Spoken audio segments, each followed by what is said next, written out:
What up, Nine Empire? How y'all boys doing? I know y'all see me in this sweatshirt right now, man, but I walked outside and the cold front hit. Plus, I had the AC blasting last night, so my house on froze right now, man. Little penguins dancing all over the place around here, man. But anyway, shout out to the homie Pistol. He wanted me to do this video. Pretty much showing my jerseys, talk about each player, man. I thought that was a dope idea.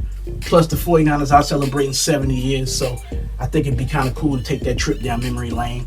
I've been a 49er fan since 1993. Most of my jerseys come from that era, from then until now, man. So let's go ahead and get into it. Let's start off. I'm catching a cold or something, man. Navarro Bowman, Nike Pro Bowl jersey. I just got this back in February. One of the greatest linebackers to do it, man. Led the NFL in tackles last year. And gonna do it again this year. Can't touch him. Untouchable, man. The monster. Future Hall of Famer, man. Navarro Bowman. Then we got my homie, Colin Kaepernick, man. A lot of people talk about Cap, man, good or bad. He still gets talked about. It doesn't matter if he's playing or not, man. He's always in the news, always in the media, always on somebody's mind, man. But Cap still holds the record for most rushing yards in the game. Has more road playoff wins than Joe Montana and Steve Young, man. It's crazy. This guy made it exciting again for 49er football. You can't erase what he did, man. It doesn't matter what the future holds. He still stamped his name in 49er history, man. Colin Kaepernick. My next one's my Nike Elite, man. Vernon Davis jersey. And some of y'all, man, be tripping off of Vernon Davis, but y'all forgot the history of this dude right here, man. First thing, man, coming out of college, he was the top-rated tight end in the game. Then he had one of the most impressive combines in combine history. Came into the 49er franchise, man. He was leading in receptions and touchdowns for a tight end. The boy was balling, man. Dude was a baller, man, before the whole Jamba Juice thing started going on, getting in his head, man. But yeah, man, y'all remember him with the braids in the head, Vernon Davis with the braids, man. Take you back, man. But still, even though he is kind of been bugging lately, whatever football team he playing for, man, that's his business. But still, he was part of this 49er franchise, so he will be part of our history, man. Baller, Vernon Davis. Here's my 2010 Patrick Willis jersey. It's Reebok. This one kind of faded over there, if y'all can see. It's kind of faded, but right here, man. Future Hall of Famer, no doubt. It was one time, man, where people was debating who was better, Ray Lewis or Patrick Willis, man. That's how tough this dude was, man. One of the greatest to ever do it, man. If y'all go ever get a chance to go on Google or YouTube, go check out that old commercial, man. That funny joint with Kenny Powers and Patrick Willis, man. That joint was funny, man. I love that commercial back in the day. Pete Williams. Alright, where we at now? Oh yeah, right here. I got this old Frank Gore jersey. Got a hole in it, man.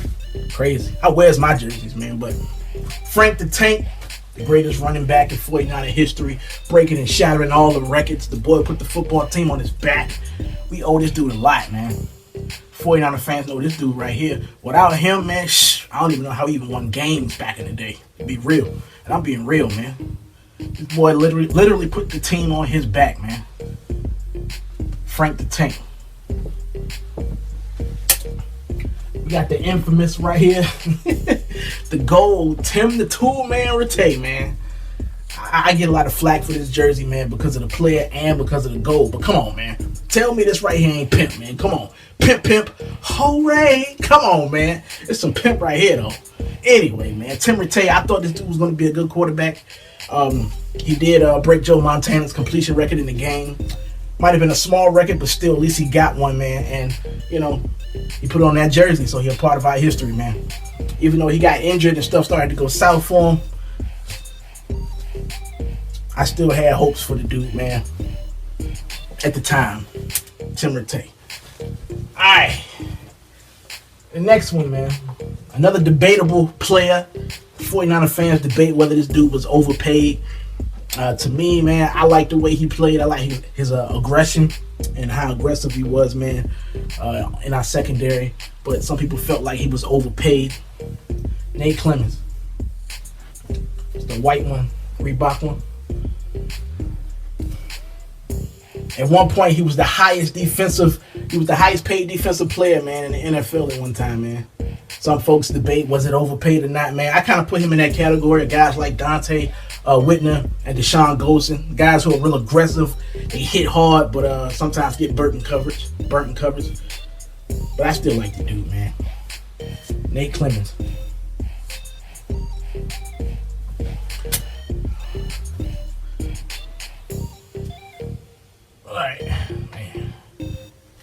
All right, before Patrick Willis, before Navarro Bowman, man.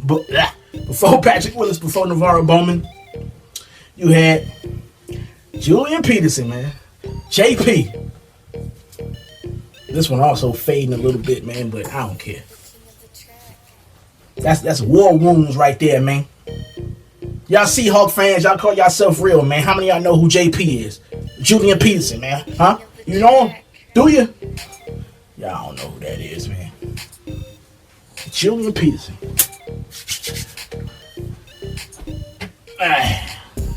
We got one of the most underrated quarterbacks in our history, man. Jeff Garcia and the Reebok. Jeff Garcia, man. It was one point everybody thought, all the 49er fans thought, this guy was going to bring us our sixth ring, man. He was really a baller. A great quarterback, man. Very underrated. Even though he had some issues with T.O., and that was crazy, man. But this dude right here took us to the playoffs. We had that crazy comeback against the Giants, but all that came to a crashing halt against the Buccaneers, man. But, hey, still part of 49er history, man. One of the best to do it. Jeff Garcia. Speaking of T.O., T.O., man, Terrell Owens, the most entertaining player to ever step foot on the field, man. This dude done it all. Popcorn, got the Sharpie in the sock, man. All type of crazy stuff, man, he's done, man. One of the greatest, man. I love watching this dude growing up, man. This brings back a lot of memories, man. Stepping on the star, Cowboy fans like, what up now? You dig what I'm saying? I love that little beef between him and Emmitt Smith. Oh, that was crazy, man. T.O. Plus, you can't even talk about, you can't even deny the dude's skill on the football field, man. One of the greatest receivers to do it, man. He talked that trash, clown dudes, and then he backed it up, man, on the football field, man. 100% all around, man. One of the greatest, man. T.O. This is an Adidas jersey, man. Back in the day when Adidas, Reebok, all those companies, man, were making jerseys back then. T.O. Another great 49er running back. Some folks like to talk about that run against the Jets. I remember one of the crazy runs against the St. Louis Rams. And also, he is the originator of the Madden curse. Garrison Hearse.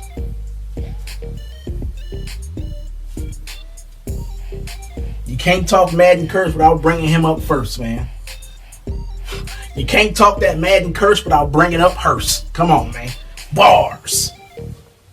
All right, we got a UCLA brother right here, man. Alumni. Y'all know I'm a UCLA fan. Bruins all day.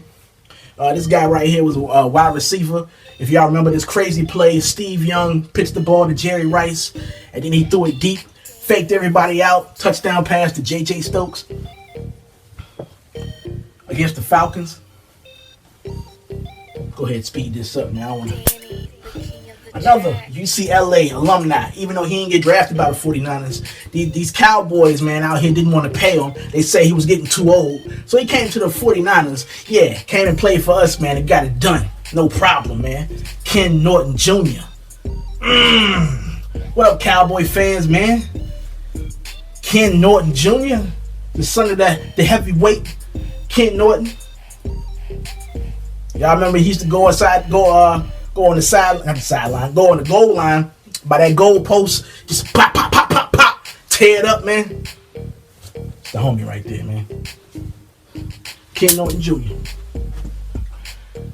Even though he ain't played for the 49ers but one season, still was, to me, kind kind of exciting to have him come to the football team. He's actually a Pittsburgh Steelers legend.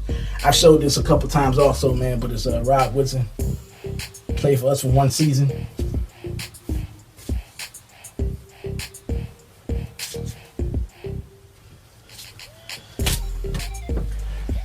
Been one of my favorites, man, growing up. One of my favorites growing up, man. This guy right here had a tragic start, man. He got drafted by the Pittsburgh Steelers. They had a crazy car crash, injured his neck. It could have all been like over, man, over for him. But of course, man, the 49ers took a chance on him, put him on our squad. The next thing you know, he became one of the greatest to ever do it, man, for this position. The one and only Brent Jones. Woo! We bring back some memories with that Brent Jones, boy. This is a starter one, too. One of the greatest tight ends to do it, man. 3-time Super Bowl champion. Brent Jones. Plus behind me, man, I got... Well, let me go ahead and say, man, when I was young, the first person ever to buy me a jersey was my mom. She did it for Christmas. I never forget. She ordered it out of a Finger Hut magazine. How many of y'all remember that Finger Hut magazine, man, back in the day? She called, ordered it, man. It was a starter Jerry Rice jersey. Never forget that, man. So, you know, this jersey right here, a whole lot of memories, man. I wore that jersey like every other week, man. All the time. Plus, I got my favorite quarterback right here, Steve Young. Another starter jersey. Most of my ones I got when I was younger, they came from starter. Steve Young. Then we got Joe Staley right here. The Joe Show. He need to bring that back too, man. But got Joe Staley, offensive lineman. And then for you Redskins fans, man, where y'all real Redskins fans at? What y'all know about Michael Carter? Michael Pick 6 Carter, man, huh? In the playoffs, man. What up, Redskins fans? Where y'all at, man? Deadskins, man. Yeah, man. But anyway, let me go ahead and speed this up. Show you some of my throwbacks. Now, about 10 years ago, Reebok came out with a couple of throwbacks. They kind of want to pay homage to all the veterans, man, Hall of Famers. And he came out with this Joe Montana one. I had to get it. Long sleeves, Reebok. Classic 49 red. Greatest of all time, need I say more? Joe Cool. 4-time Super Bowl champion. 3-time Super Bowl MVP. No picks. And I got my Ricky Waters jersey. See how long I'm going to go ahead and speed this up. This dude right here was crazy on the field and off the field. He was hanging out with rappers, doing music videos, man. All the fly women, man. This dude had it all, man. Still a good dude today, man. Ricky Waters. Got my Mitchell and Ness 1990 Pro Bowl Jerry Rice. Double patch on the shoulder. It's one of my favorite jerseys, man. I wear this a lot, man. Greatest of all time. And I also got my 1995, my favorite quarterback of all time, Steve Young Pro Bowl. The Hawaii patch right there. That's cool. Check that out. I love the cuffs on this joint, man. Just like the other one, man. I like the way that they had this, man. This is dope. I love wearing this one. I don't really wear this one too much because of all the white, but it's one of my favorites to put on, man. Steve Young, Pro Bowl. Now, I got a shirt that ain't been worn in 20 plus years. And the reason it ain't been worn in 20 plus years, because it was autographed by George Seifert. Old school, not a t-shirt. Never gonna wear it, never been worn, never gonna wash it. And last but not least, man, this one right here, I keep this in plastic because it's kind of special. I know we talk about, you know, what type of jerseys we got, Mitchell and Ness, Nike, whatever it is, man, but this right here is special, man. Chris Culliver was one of my favorite players, man, during the time that he was here. And one of the reasons why I thought the dude was dope, Just like him, Joe Staley, Alex Boone, Frank Gore, Anthony Dixon, and Coach Harbaugh, man. They was all cool dudes who love to interact with the fans, man. 2012 training camp, yes. Straight off his back, from him to me, Chris Culliver, practice jersey. I got the actual practice jersey he wore during training camp throughout practices. You see the Visa patch. This ain't retail. You even got the equipment shield. Never gonna wear this. Never been washed. It still got dirt and sweat on it. Look at the cut. Yeah, I know when you get those official team issue jerseys, man, they put the season on the tag and the size. 2012 Chris Culliver practice jersey, man. I mean, yo, we could talk about all the type of jerseys we got, but how many people say they got an actual jersey straight from an actual player? And of course, it's dope. He autographed it, man, right there. Cully, my homie, man. Cool dude, man. But yeah, man, that's it, man. Shout out to the whole Niner Empire, man. Everybody that's watching. Can't wait for the season to get off. Oh yeah, and before I go, man, you know I'm always repping, boy. Oh my